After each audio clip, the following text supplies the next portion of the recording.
الاولاد والبنات كيف نحتضنهم؟ تعال يا بابا، تعال يا زياد هنا، تعال يا زياد، تعال يا زياد، اقعد هنا جنبي، تعال. انا جالس مع الاولاد، امسك الولد واحطه في حضني زي كده. حتى لو كان كبير في السن؟ حتى لو كبير في السن.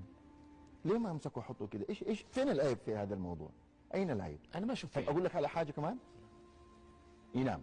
لو سويت له كده تمام ينام. اي رجل لو يمسك زوجته او بنته او ابنه ويضعه في حضنه بهذه الطريقه، يلمه يخمه، بس يحرك يده على شعره بهذه الطريقه، والله راح ينام في حضنه. سبحان الله. لانه يشعر بالامان. هنا الامان حق الزوجه يا دكتور. الله. ترى انا زوج احتاج الى هذا الحضن من زوجتي، انا احتاج انها تسوي لي زي كذا، وهي تحتاج ان انا اسوي لها زي كذا. الابناء والبنات لو عودناهم بهذه الطريقه ما حيروح يتكلم مع احد برا، تمام، ويقول له على مشاكله، راح يجي دائما ويتكلم معايا انا. الله. ايوه، هذه نقطه مره مهمه. طيب مع العيال